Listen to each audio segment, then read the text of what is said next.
Greetings, urban farmers, gardeners, and healthy food visionaries.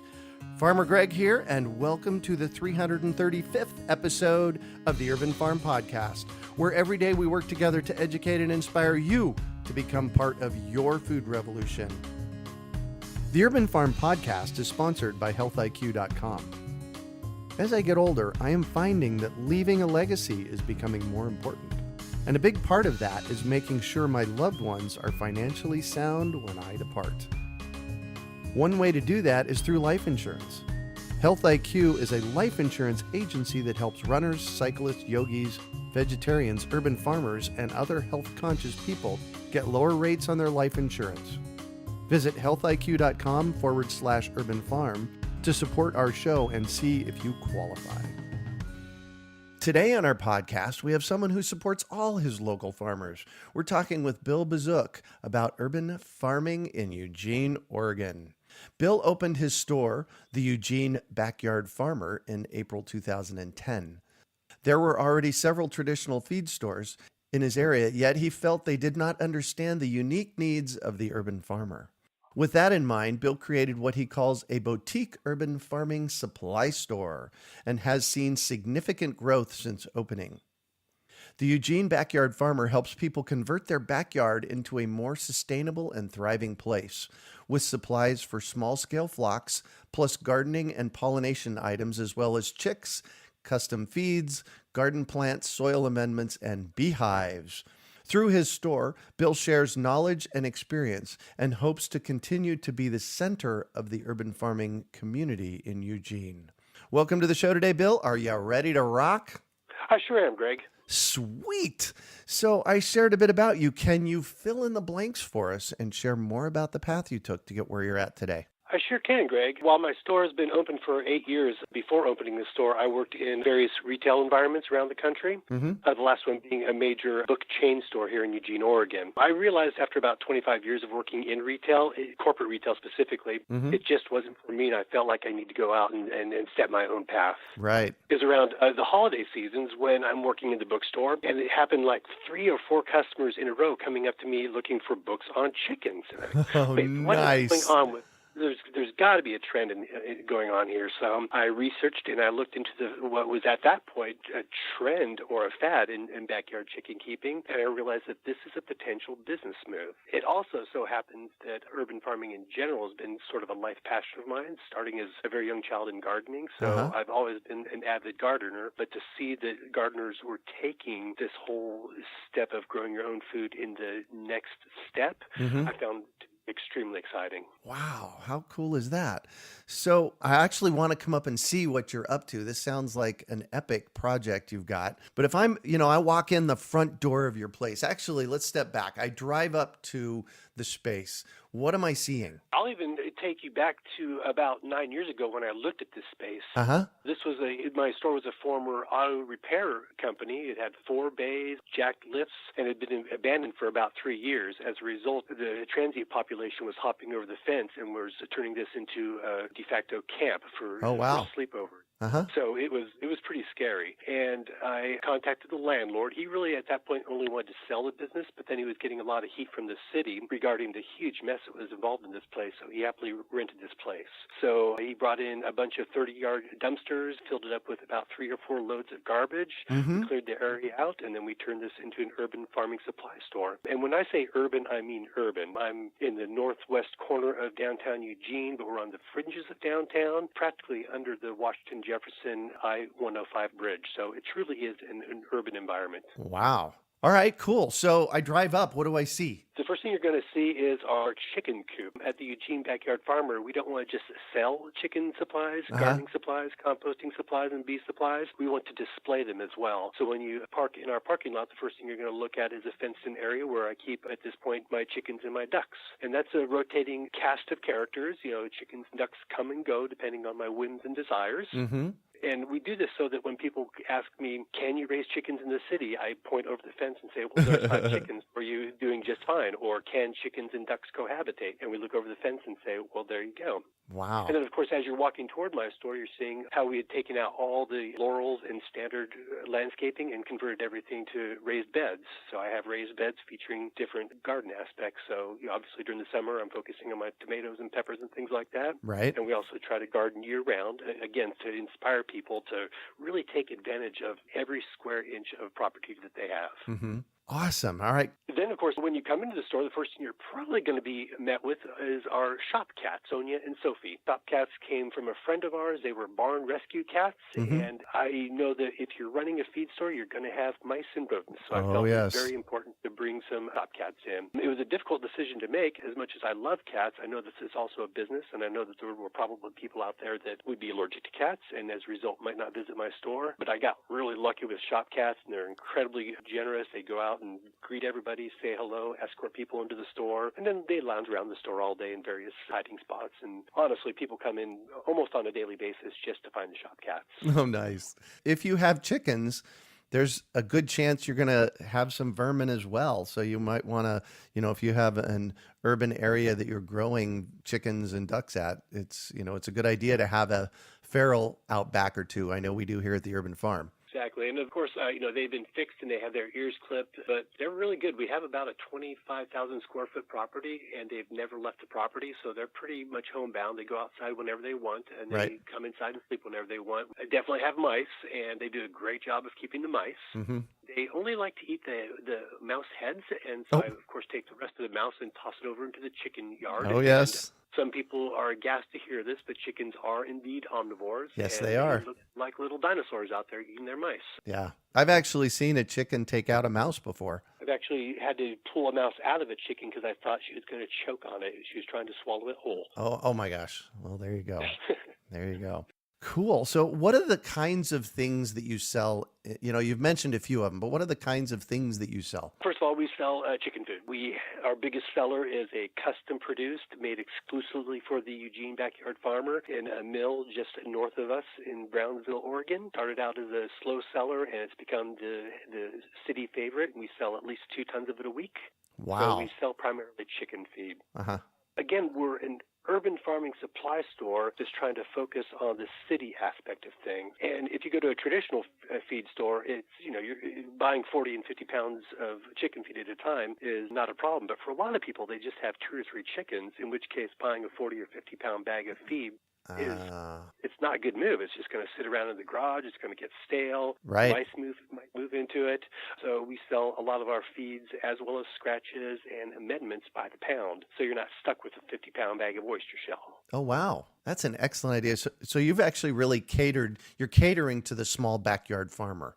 I like the thought process behind that. Exactly. Well, first of all, we wanted to get a feel for what the average flock size was. So we did an informal survey a number of years ago, and we just started asking people, how many chickens do you have? And we kept on asking that question until somebody finally said, you already asked me that, which told me that we've already cycled through our standard customer cycle. And we found that the average flock size in the Eugene area is 5.2 chickens. Wow. Which is as few as 1 chicken and as many as 26 chickens. So there was a nice range, but we felt that 5.2 was the baseline, so we wanted to build our business around that baseline. Oh, nice. So are you offering education as well? Do you teach people how to do this? Absolutely, Greg. We started out doing chicken classes, and they were always full. To get the word out, we offered them through Groupon or Living Social or something like that. And we do classes every other week, usually Sunday evenings after the store closes, just a 2-hour hands-on class. And we would run them from mid-January through about mid-May or so. And we're generally having 12 to 15 people in the class at any given time. Although it's interesting, even though we're happy to do the classes, I think the demand no longer exists for teaching people how to raise chickens because it's so prevalent throughout the Eugene area. In other words, you can get the information for us, or if you just moved into town and you do want to become a chicken farmer, you can ask your neighbor or your other neighbor or your third neighbor or your boss or your coworker or a fellow student. The knowledge has become so prevalent that we've kind of made ourselves obsolete in that area. Well, that's epic. I love that. That is good, although there's still a desire for knowledge, so we're always happy to walk people through the process of raising chickens. And then now we're focusing more on treatment-free, hands-off beekeeping as our major education right. area. Wow. How cool is that? Yeah, I know when I started offering chicken classes here in Phoenix, it was like 2001 and 2002. And I would have 2 or 3 people show up for classes. And, fast forward a decade. And I remember one class that we gave, it was at a local bookstore, and we had 180 people show up. There was enough room for them. And this was probably That's impressive. Yeah, this was like 2009, 2010.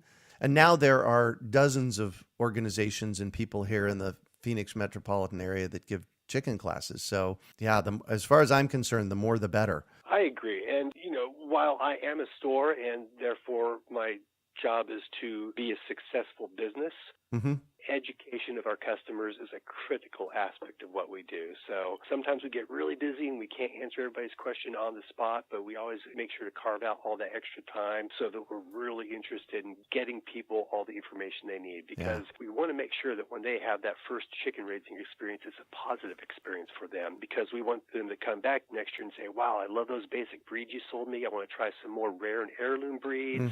Or maybe they're telling their neighbors and friends about how awesome it is to raise chickens, and those neighbors are saying, oh, great, where did you learn about this? And they'll say, hopefully, oh, you should go see this guy down at this one store under the bridge. Yeah. Wow. So it sounds to me like there's lots of people urban farming and keeping backyard chickens in Eugene, Oregon. I tried to do the math once, and it's difficult for me to determine what my market share is, but I do know how many chicks I sell per year. And since I know what the average flock size is, and if I assume that maybe I'm at a 30% market share between myself, the larger regional chains, as well as the traditional mom and pop feed stores, I'm suggesting that there's between 3,000 and 5,000 households that keep chickens in the Eugene-Springfield area. Wow. And what's the population there? Eugene is about 197,000 and another 40,000 in Springfield, so we're not a large town. Wow. No kidding.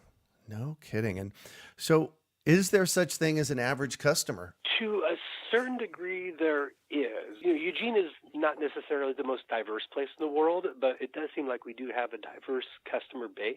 So in other words, we do have young, idealistic individuals coming into the store. We have, preppers, people who have some property out in the country. We have lots of professionals, university professors coming into the store. We have a couple of millionaires coming into the store.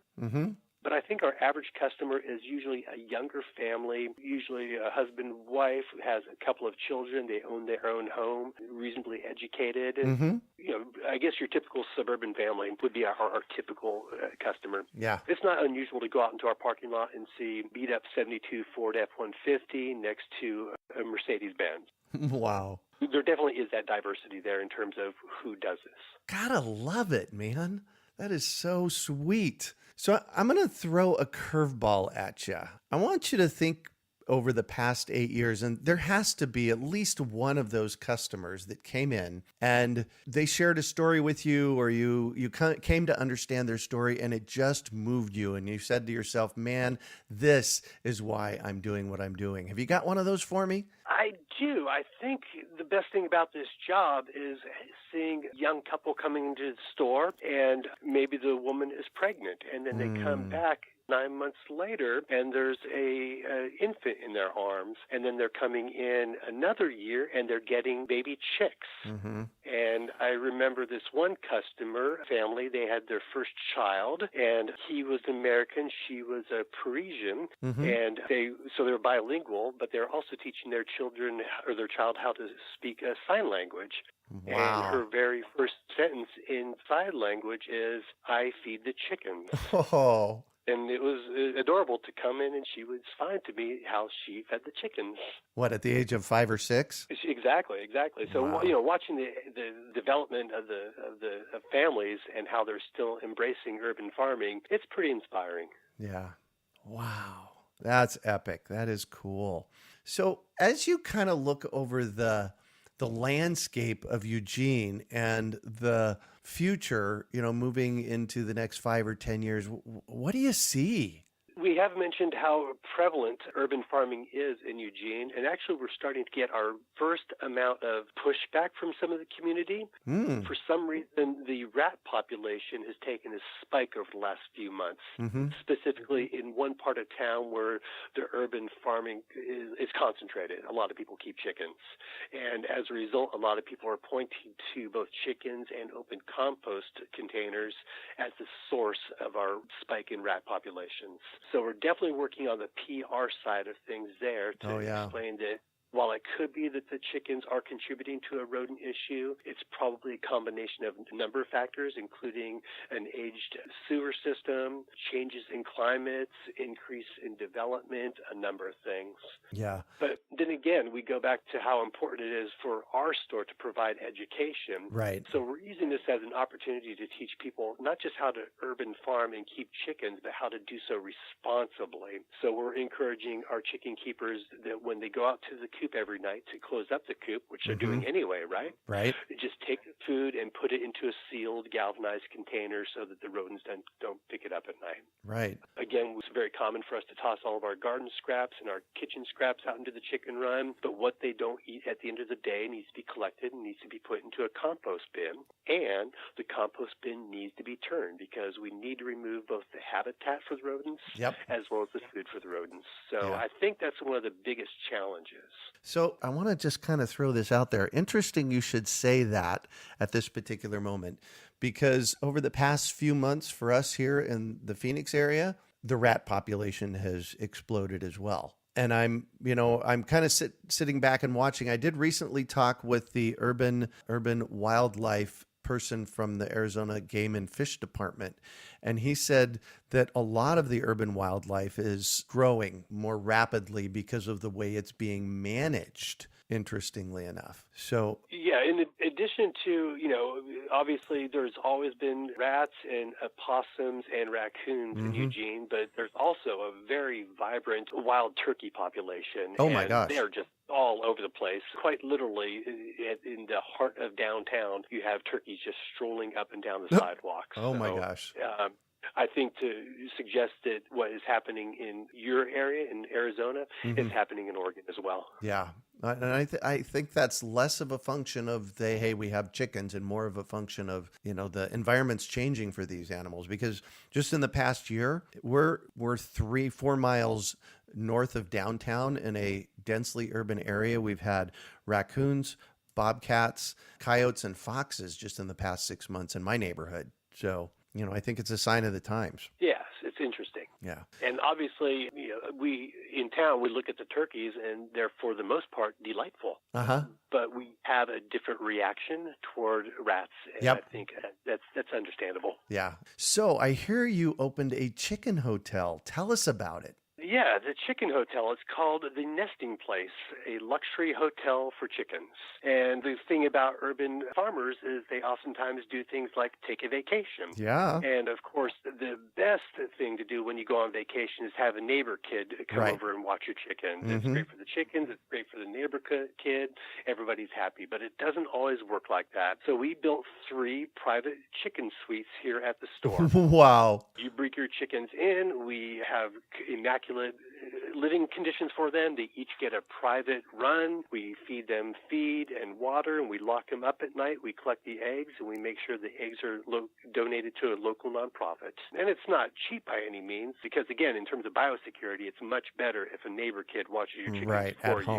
You. Yeah. But if you cannot get that coverage, we're here to help. The great thing about it is when our local media got wind of it, they decided to do an article. So one of our customers came in to drop off her chickens, and it was filmed on TV. And this customer, she's a younger woman, very beautiful woman. She looks like a Hollywood movie star, and she brought her 4 pet chickens in a cute little pink pet carrier. And she dropped her chickens off at our hotel, and the TV station did a great article. That article was picked up and went nationally. Wow. And later that evening, I was featured on both MSNBC and Fox Business websites for my chicken hotel. So I got some real nice viral exposure from that. Oh, no kidding.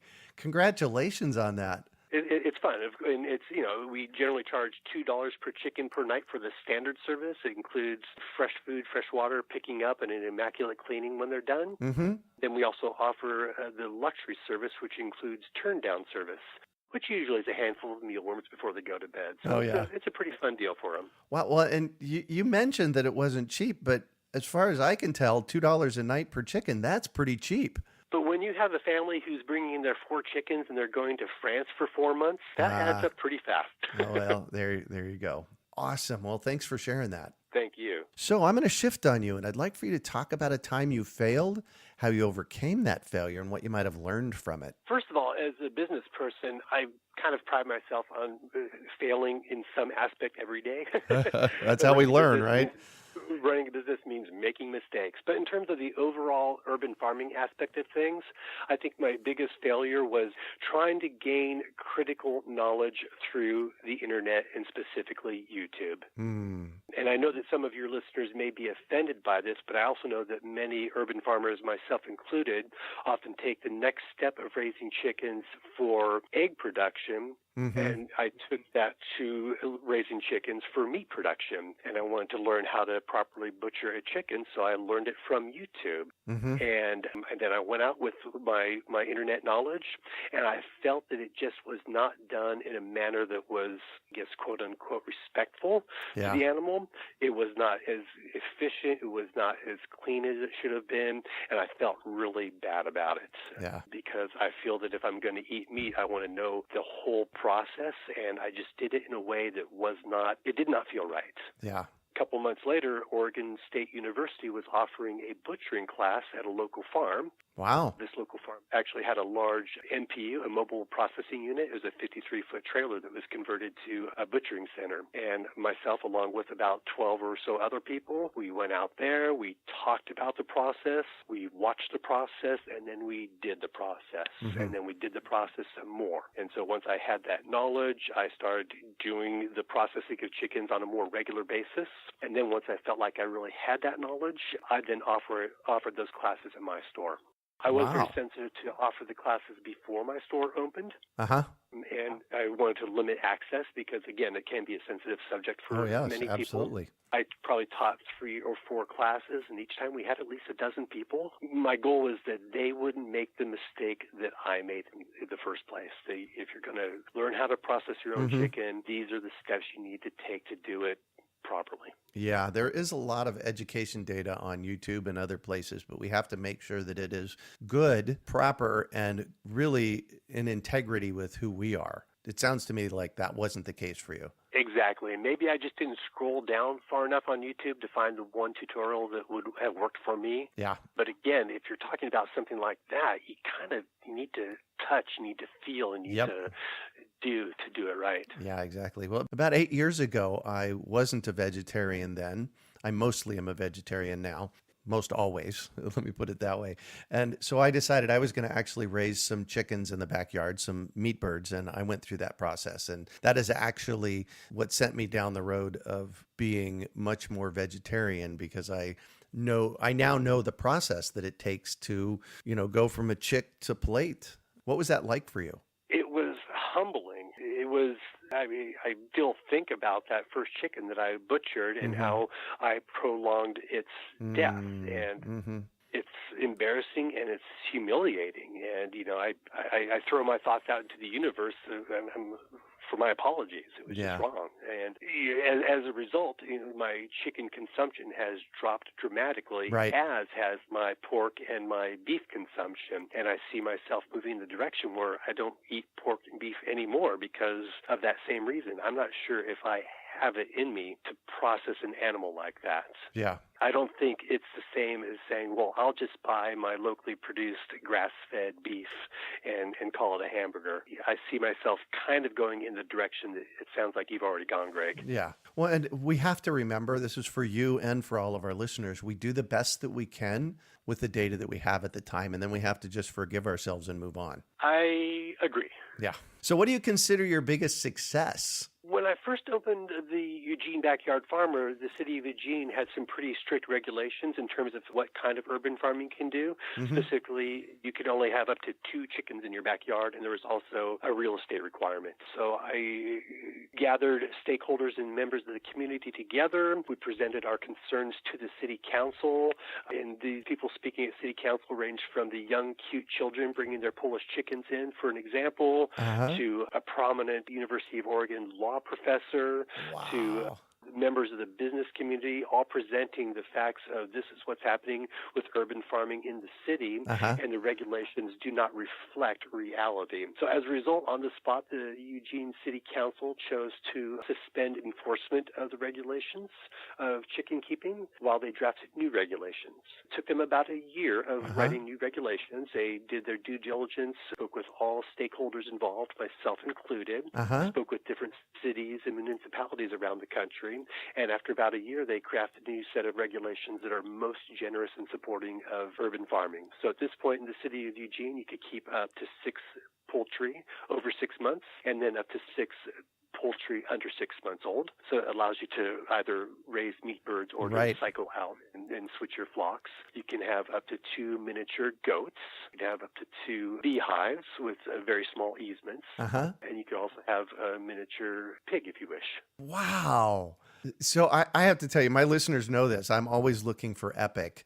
And first of all, you've said several things already that have been truly epic. This is amazing. I have 2 degrees from Arizona State University, one in 2004 and one in 2006 in urban planning. And I know that that's a hard process to go through. So congratulations. That is amazing that you actually got that changed. Yeah, I was most pleased, and I think the city council was pleased as well, because they can't afford to hire a chicken cop. You know, they can't go around and start knocking on doors and doing a chicken census in every backyard. So in addition to have some very supportive urban farming regulations, they're facing reality. And also Eugene is very sensitive to food security. And, you know, we sit on a very severe earthquake fault line. And should that big one happen, which most people think is going to happen any second now, how are we going to feed ourselves? And, you know, we're fortunate that we live in a very fertile valley, and there's lots of mom and pop farms throughout the area.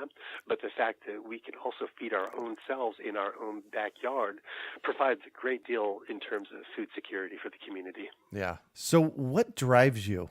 Oh, food drives me. Food motivates me. I love food. I like growing food. I like cooking food, preserving food, eating food, sharing food. That's one reason why I got into distance running about 8 years ago, is I liked food so much. And I'm very concerned about how food is produced worldwide in general, but in this country in specific. Yeah. The amount of waste that's happening is appalling. There really should be no reason why we have hunger in the world. We're growing enough food to feed the world. But in terms of distribution and logistics, our system is extremely broken. So my passion, my motivation, my desire is not just food, but smart food. How to grow it smartly, how to distribute it, how to make sure that we're taking advantage of our resources in a respectful manner. Wow. Well said. Well said. Thank you. So if you could recommend one book for our listeners, what would it be and why? Well, coming from the book industry, I'm an avid reader, so I can list off a list of 100 favorite books, and none of them would have anything to do with urban farming.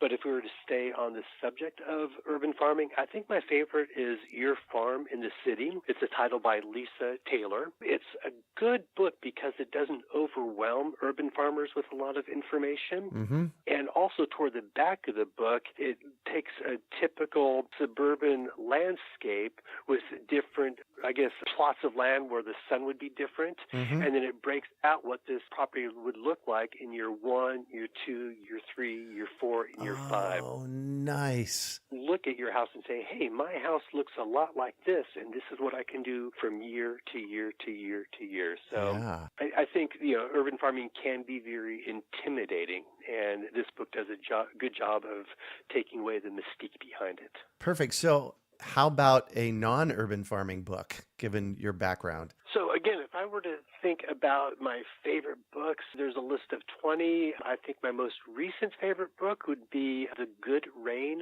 by Timothy Egan.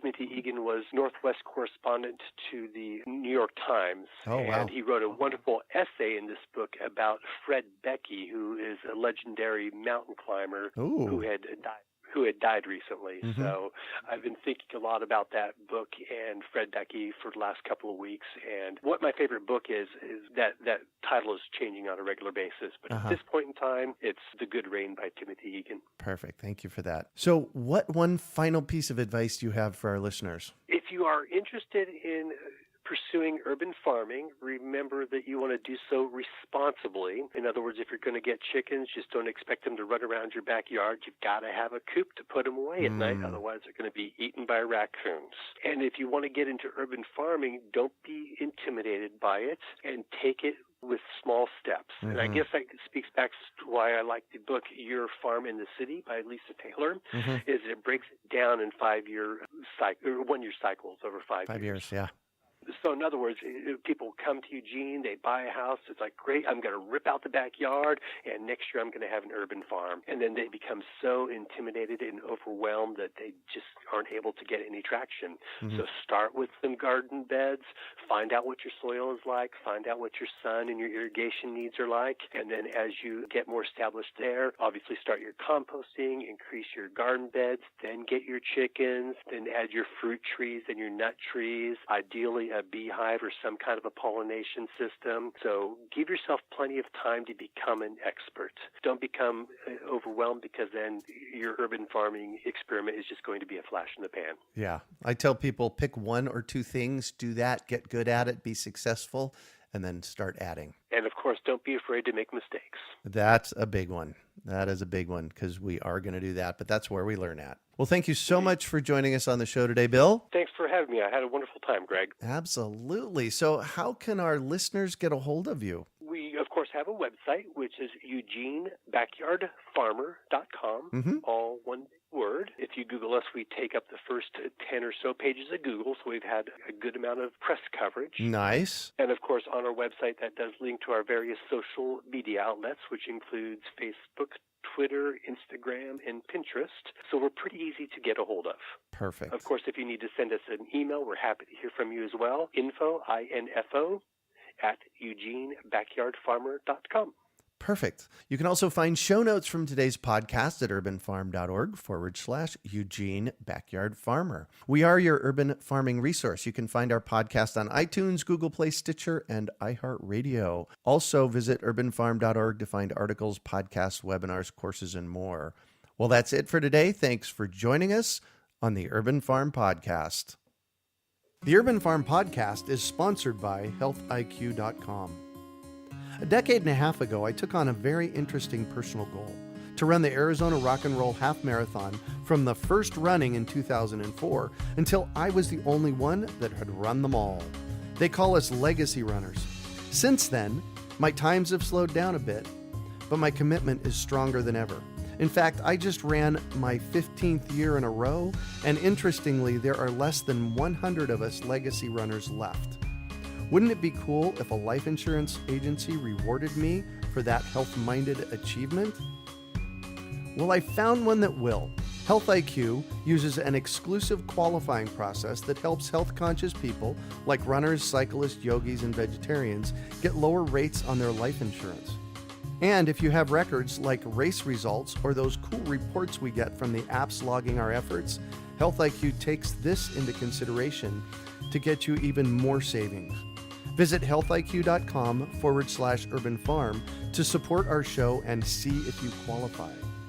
Just like saving money on your car insurance for being a good driver, Health IQ saves you money on your life insurance for living a health-conscious lifestyle. We hope you enjoyed today's episode of the Urban Farm Podcast. Remember to listen for tips, advice, and resources to help you on your journey with urban farming. You can find us on the web at urbanfarm.org or send us an email to podcast@urbanfarm.org. In the words of Vincent van Gogh, great things are done by a series of small things brought together. Be encouraged that with each lesson learned and skill developed, you are one step closer in the direction of your dreams.